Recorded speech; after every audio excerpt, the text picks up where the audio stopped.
So guys आपका एक बारी फिर से स्वागत है हमारी डेली रेसलिंग एपिसोड में। और देखो आज तो चीजें स्टार्ट करनी पड़ेगी रेसलमेनिया एक्सल मतलब 40 से, क्योंकि अभी हाल ही में डब्ल्यूडब्ल्यूई ने उसका पूरा का पूरा हाल बिहाइंड द कर्टन वाला सेगमेंट यूट्यूब पर अपलोड कर दिया है। तो देखो डिलीट करने से पहले उसे जाके देख लो, भाई मजा आ गया था। लेकिन वहाँ से कुछ मेजर हेडलाइंस मैं आपके लिए लेकर आ गया हूँ। तो हुआ कुछ यूँ, जब द फाइनल बॉस डोमिन द रॉक जॉनसन से पूछा गया कि आप किस तरीके से इस चीज में इंक्लूड हुए, तो उन्होंने बताया कि रेसलमेनिया 40 का पूरा ही पूरा कार्ड 5 महीने ही पहले सेट कर दिया गया था, अक्टूबर 2023 के आसपास रेसलमेनिया होने से पहले। और जब सीएम पंक इंजर्ड हुए ना, तो उसके बाद चीजें कैसे होंगी, वो टैग टीम मैच कैसा होगा, ये सारा ही सीक्वेंस खुद द रॉक ने ही पिच किया था बिहाइंड द स्टेज। और ट्रिपल एच ने इसमें हामी भी भर दी। और मैं आपको ये भी बताता चलूं कि द रॉक वर्सेस रोमन का मैच 100% फिक्स हो गया था, लेकिन जब उसे हीट मिलने लगी तो खुद द रॉक ने ही अपने कदम पीछे ले लिया और सीक्वेंस सेट कर दिया कि भाई जो पहले था वही होगा, मतलब कोडी वर्सेस रोमन। एंड कैसे सीएम पंक और सेथ रॉलिंस का मैच जब कैंसिल होगा तो उसकी भरपाई कैसे की जाएगी, ये भी द रॉक ने ही बताया। तो कुछ इसी तरह द रॉक हॉलीवुड लेकर आ गए हमारी डब्ल्यूडब्ल्यूई में। और उसके बाद जो हुआ वो तो इतिहास है, बट जो भी हुआ भाई साहब बहुत मजा आया उसे देखने में। एकदम सिनेमैटिक व्यू हो गया था डब्ल्यूडब्ल्यूई में, है ना। आप अगर इस वीडियो पे नए हो तो चैनल को अभी लाइक एंड सब्सक्राइब कर दो और वीडियो को एंड तक पूरा देखना अगर सब कुछ जानना चाहते हो तो। एंड नाउ आप देख रहे हैं रेसलमैटिक्स एंड सब्सक्राइब करना तो बनता है। Well the behind the curtain को एक्सटेंड करते हुए द रॉक ने बताया कि देखो कि मेरा और रोमन का मैच एकदम डन डील वाला मैच था, उसे होने से कोई रोक नहीं सकता था, बट फिर मैंने ही चीजें पीछे ले ली, मैंने अपने कदम को पीछे कर लिया और सारी चीजें कोडी की तरफ ही मोड़ दी, क्योंकि मुझे लगा कि अगर मैं और रोमन फाइट करते हैं तो भले ही हमें वाइडर ऑडियंस मिल जाएगी, मार्केटिंग के लिए बहुत अच्छा रहेगा और जो लोग डब्ल्यूडब्ल्यूई छोड़ चुके हैं वो भी वापस आ जाएंगे। बट मैं अपना बिजनेस इस तरीके से नहीं करता। देखो ऐसे मैच करने का क्या फायदा जो फैंस को ही नाराज कर दे। And majority of the fans Cody Rhodes को ही देखना चाहते थे रोमन रेंस के साथ, इसलिए मैंने स्टेप बैक कर लिया क्योंकि फैंस भी यही चाहते थे। एंड इतना कहकर वो शांत हो गए। तो एक बात तो यार कहनी पड़ेगी,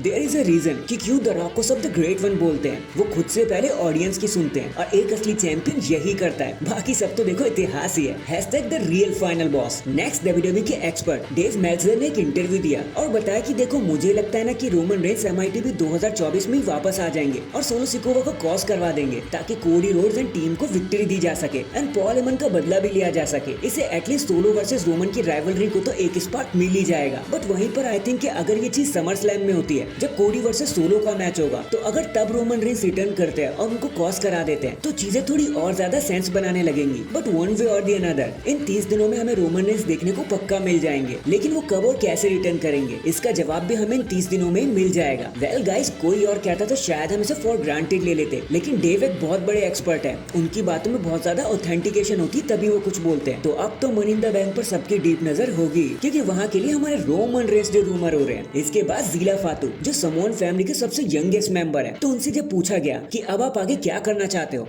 आपने कुछ प्लान किया भी है कि नहीं, तो उन्होंने कहा कि ऑफ कोर्स मैंने प्लान किया है और मैं डब्ल्यूडब्ल्यूई को ज्वाइन करना चाहता हूँ। ब्लड लाइन की राइवलरी में एक एडिशन भी बनना चाहता हूँ। एंड मैं क्लियर कर दूं कि मैं पहला एनोई और वो पहला फातू नहीं बनना चाहता जो ऑल एलीट रेसलिंग ज्वाइन कर ले। मुझे साइकिल ब्रेक नहीं करनी। माना कि सबकी जर्नी अलग अलग होती है और मेरी भी अलग ही होगी, बट हाँ मैं इतना कंफर्म कर देता हूँ कि मैं AEW में तो नहीं जाने वाला। इसका मतलब समझे निर्दया, इसका मतलब ये है कि Zilla is on the way, if you know what I mean. In the end जब कोडी रोड्स से पूछा गया कि आप रोमन के बारे में क्या सोचते हो, तो कोडी रोड्स ने कहा यार टू बी ऑनेस्ट, मैं उसे पसंद करता हूँ, वो भी मुझे पसंद करता है। ना मैं उससे नफरत करता हूँ ना वो मुझसे नफरत करता है। मैं उसे हराने वाला हूँ, वो मुझे हरा चुका है। एंड हम दोनों ही बेंचमार्क सेट करने पर लगे हुए हैं। इंटरनल ग्रजेस नहीं है हमारे बीच में और मुझे अच्छा लगता है रोमन रेंस के साथ बैठकर बात करना। सी उसकी और मेरी फैमिली दशकों से एक दूसरे को जानती है, जुड़ी हुई है, और शायद ही हमारी किस्मत ही थी कि हम दोनों ने इतिहास के सबसे बड़े रेसलमेनिया को मेन इवेंट किया, उसे अंजाम दिया। So it's all destiny. And इतना कहकर वो शांत हो गए एंड कहा कि इन दोनों के बीच में कोई दुश्मनी भी नहीं है। So that is it guys. अभी के लिए तो बस इतना ही। आप मुझे बताना